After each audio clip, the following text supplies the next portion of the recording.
হে যুবক সম্প্রদায়, হে তরুণেরা, হে আগামীর ভবিষ্যতেরা, আপনার আমার প্রাণের নবী সাল্লাল্লাহু আলাইহি ওয়াসাল্লাম এভাবে তরুণদেরকে ডাকতেন, ডেকে ডেকে বিভিন্ন গুরুত্বপূর্ণ দিক নির্দেশনা দিতেন। প্রিয় নবী সাল্লাল্লাহু আলাইহি ওয়াসাল্লামের এই কর্মপন্থা থেকে, তার এই ডাক থেকে, তরুণদেরকে আলাদা করে সম্বোধন করে বলা থেকে বোঝা যায় প্রিয় নবী সাল্লাল্লাহু আলাইহি ওয়াসাল্লাম তরুণদেরকে আলাদা করে কিছু বলতে চাইতেন। তাদেরকে প্রিয় নবী সাল্লাল্লাহু আলাইহি ওয়াসাল্লাম বিশেষ কিছু দিক নির্দেশনা দিতেন, এবং তরুণদের বিশেষ অবস্থান এবং বিশেষ গুরুত্ব আমাদের প্রিয় নবী সাল্লাল্লাহু আলাইহি ওয়াসাল্লামের কাছে ছিল। এই জন্য ইসলামের ইতিহাসের অনেকগুলো গুরুত্বপূর্ণ অভিযান, গুরুত্বপূর্ণ যুদ্ধে তরুণদেরকে প্রিয় নবী সাল্লাল্লাহু আলাইহি ওয়াসাল্লাম নেতৃত্ব দিয়েছেন, তাদের হাতে ঝান্ডা তুলে দিয়েছেন। অনেক বড় বড় গুরুত্বপূর্ণ দায়িত্ব প্রিয় নবী সাল্লাল্লাহু আলাইহি ওয়াসাল্লাম অনেক তরুণদের হাতে দিয়েছেন।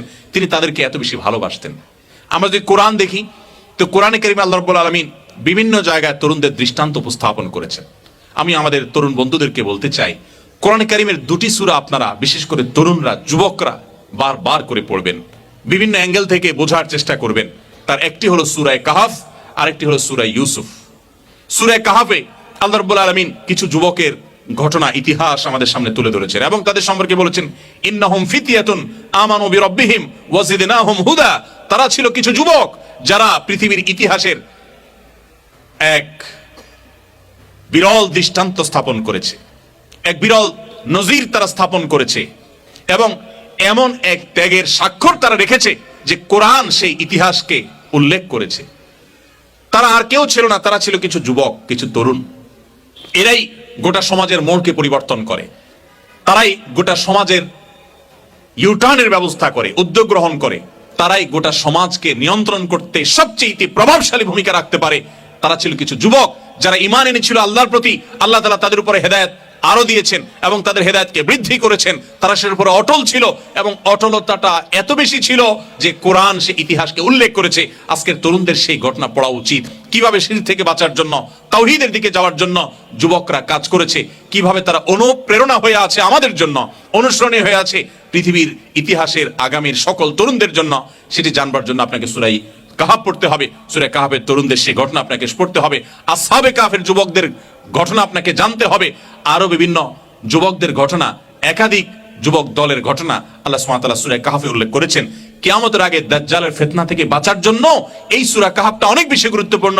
প্রিয় নবী সাল্লাল্লাহু আলাইহি সাল্লাম বলেছেন, সূরা কাহাফ যে ধারণ করে, যে তেলাওয়াত করে, এটার মধ্যে যে মাশগুল থাকে, নিজেকে এর মধ্যে সে ব্যস্ত রাখে, সূরা কাহাফকে সে চর্চা করতে থাকে, এই ব্যক্তিকে আল্লাহ দাজ্জালের ফিতনা থেকে বাঁচাবেন। বিশেষ করে সূরা কাহাফের প্রথম 10টি আয়াত মুখস্থ করবে, হিফজ করবে, পড়তে থাকবে, দাজ্জালের ফিতনা থেকে আল্লাহ তাআলা রক্ষা করবেন।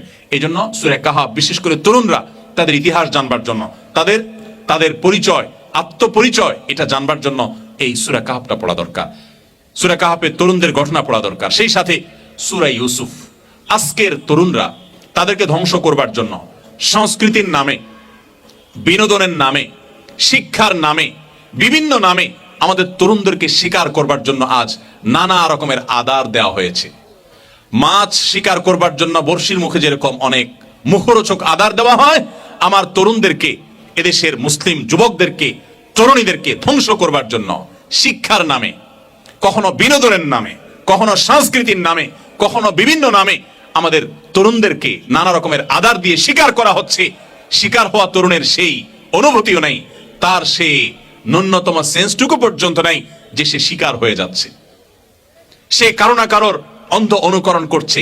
তাকে বলা হচ্ছে তুমি স্বাধীন হও, তাকে বলা হচ্ছে তুমি খোলস থেকে বেরিয়ে আসো, তাকে বলা হচ্ছে তুমি নিজের মত প্রকাশ করো, তাকে বলা হচ্ছে তুমি মুক্ত হও।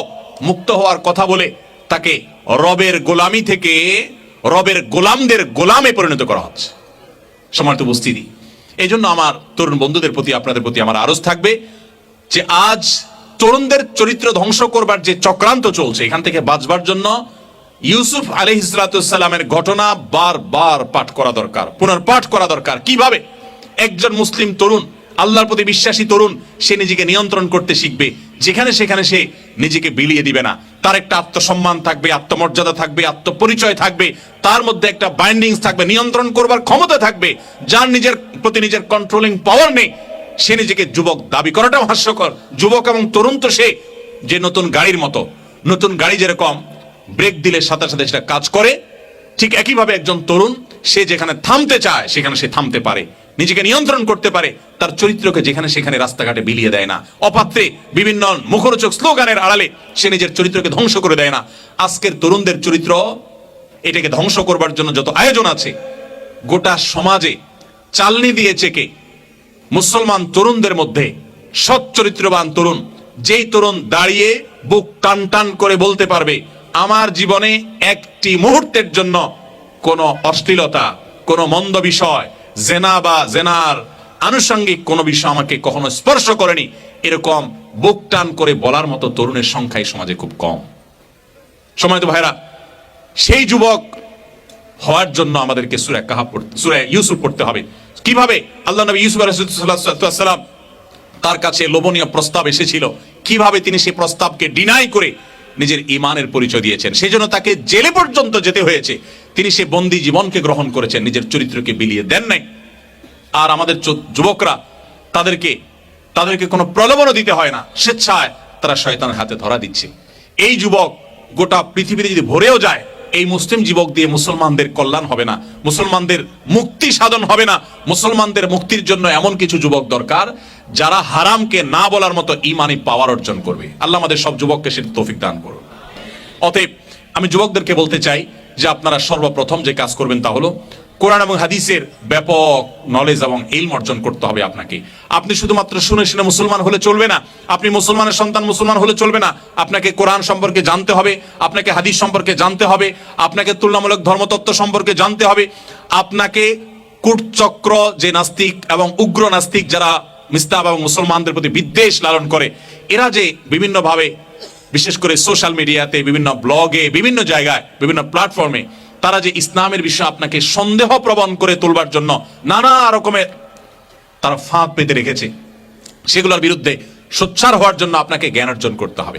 আপনাকে ইসলাম সম্পর্কে নিজে আগে ভালো করে জানতে হবে, তাহলে সেগুলো মোকাবেলা করতে পারবেন। এবং নিজের চরিত্রকে হেফাজত করবার জন্য যেমনটি বলেছিলাম, সূরা কাহাফ এবং সূরা ইউসুফ আপনাকে পড়তে হবে, বুঝতে হবে। আল্লাহ তাআলা আমাদের যুবকদেরকে আদর্শ মুসলিম যুবক হওয়ার তৌফিক দান করুন, আসহাবে কাফের যুবকদের মতো যুবক হওয়ার তৌফিক দান করুন, ইউসুফ আলাইহিস সালামের মতো বলিষ্ঠ চরিত্র অধিকারী হওয়ার তৌফিক দান করুন। আল্লাহ তাআলা আমাদের সমস্ত যুব সম্প্রদায়কে যত ষড়যন্ত্র আছে, দেশীয় এবং আন্তর্জাতিক ষড়যন্ত্র আমাদের মুসলিম যুবকদের ঈমানকে হরণ করবার জন্য, এগুলো থেকে আল্লাহ রাব্বুল আলামিন আপন অনুগ্রহে, আপন রহমতে আমাদের সবাইকে হেফাজত করুন, বলুন আমিন।